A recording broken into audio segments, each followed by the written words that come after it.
हनी बघेल जी बता रहे थे कि जमुना देवी जी जब तक जिंदा थी, जब आदिवासियों के लिए हमेशा लड़ती रही। इस अलीराजपुर जिले में एक और शेर थे जिनका नाम बेस्ता पटेल था। हनी बघेल जी के पिताश्री प्रताप सिंह बघेल जी ने भी आदिवासियों के लिए विशेष योगदान दिया। किसके घर के अंदर ताड़ी के पेड़, हाथ ऊंचा करके बताओ, ताड़ी वाले कितने लोग? ताड़ी,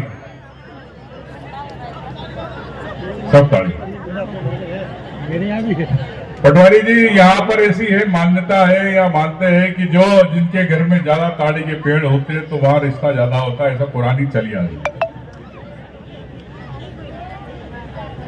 मुझे याद है जब माननीय जमुना देवी जी जब लड़ाई लड़ रही थी शराब के व्यापारियों के खिलाफ, तो माननीय दिग्विजय सिंह से कई बार बात हुई कि हमारे आदिवासी जो ताड़ी के पेड़ है, ताड़ी बनाते हैं, पीते हैं, उसे शराब के अंदर आप मत जोड़ो, इस पे रोक मत लगाओ।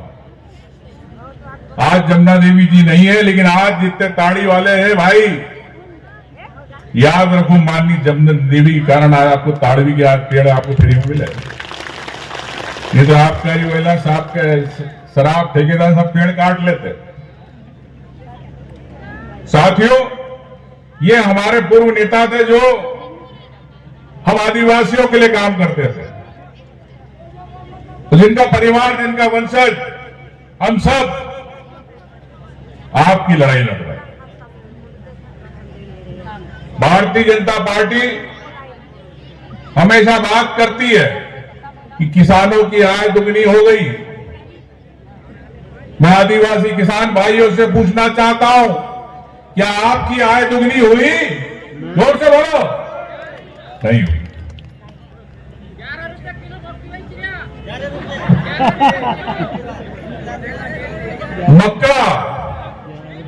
मक्का की बात कर रहे हैं।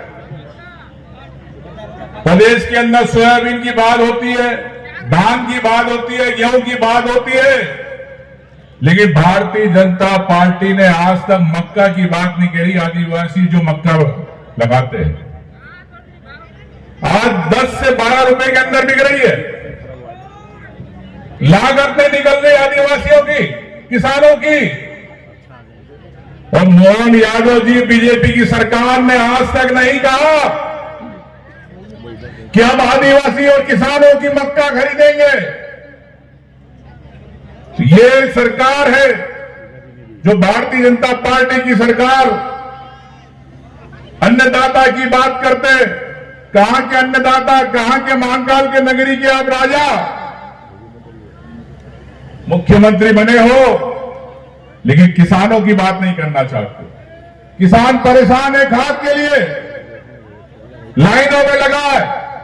भावांतर योजना आ गई, दूसरे राज्य के अंदर सोयाबीन बिक रहा 5200-5300, हमारे यहां सोयाबीन 3,500-4,000 में बिक रहा। क्यों नहीं आपने मुख्यमंत्री जी इन किसानों की बात करना चाहिए? क्या यहां के किसान, मध्य प्रदेश के आपके किसानों ने साथ नहीं दिया? अगर ये सरकार बनी है तो किसानों के कारण बनी है। अगर किसान साथ नहीं दे तो उस दिन भारतीय जनता पार्टी की सरकार बाहर हो जाएगी, इस मध्य प्रदेश से मैं दावे से कह सकता हूं।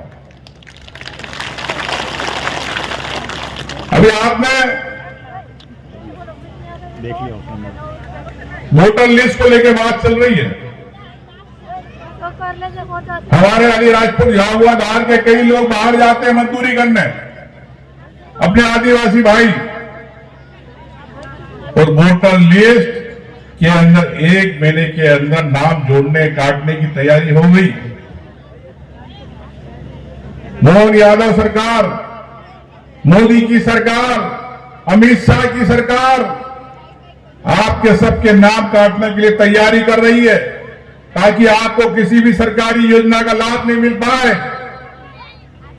अगर आपका नाम नहीं रहेगा तो आप यहां के रहने वाले नहीं रहोगे, आपका नाम गुजरात के अंदर जोड़ देंगे, यहां से आपका नाम उड़ा देंगे। ये तैयारी है, इससे नुकसान होने वाला है। मेरे किसान, मेरे आदिवासी भाइयों को जो अधिकार मिलते हमको, मैं आपसे कहना चाहता हूं कि अपने नाम जरूर जुड़वाना, नहीं तो बीजेपी आपके नाम तैयार है। मुझे मालूम है गांव के अंदर फार्म पूरी तरह बटे नहीं है, फॉर्म मिला नहीं है आपको, लेकिन आने वाले इस 15 दिन के अंदर सब चीजें होने वाली है। अगर आप ध्यान नहीं दिया तो गुजरात के हो जाओगे, मध्य प्रदेश के नहीं रहोगे, ध्यान रखना। तो कितने लोग मध्य प्रदेश में रहना चाहते हैं? हाथ ऊंचा करके, हाथ ऊंचा करके बताओ। तो ये ध्यान रखना, सिर्फ 15 दिन बचे हैं, नहीं तो तुम सोचो कि चुनाव के 3 साल बचे हैं। अभी वोटर लिस्ट हमको नहीं देखना, गांव घर में जाके वोटर लिस्ट देख लेना, वोटर आईडी निकाल लेना, क्योंकि ये नाम काटने की तैयारी है। नाम कटेगा तो राशन बंद होगा, नाम कटेगा तो आपके अधिकार बंद होंगे, रोजगार गारंटी का कार्ड बंद होगा, नाम कटेगा तो आयुष्मान कार्ड बंद होगा आपका। ये मैं आपसे कहना चाहता हूं साथियों, इस बात को ध्यान रखना। भाइयों, कई बातें हैं, समय कम है, लेकिन इतना कहना चाहता हूं कि ये सरकार ना युवाओं की बात करती, ना आदिवासियों के बैकलॉग भर्ती की बात करती, ना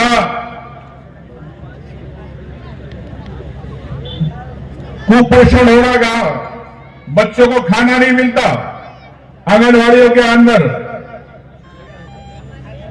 लेकिन गाय के लिए 40 रुपए दे रही है सरकार, लेकिन हमारे बच्चे आदिवासी बच्चों के लिए 10 रुपए दिए जा रहे हैं। ये कैसा न्याय?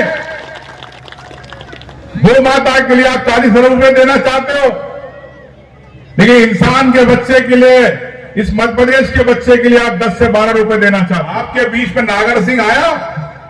बोलो, जोर से बोलो। नहीं आया। क्या उसकी पत्नी सांसद मोदना कभी आई आपके बीच में? नहीं आई।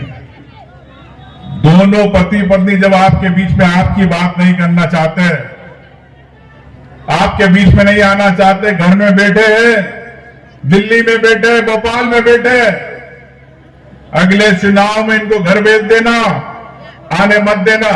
मैं यही कहना चाहता हूं आपसे साथियों, और समय आने पे बताऊंगा नागर भैया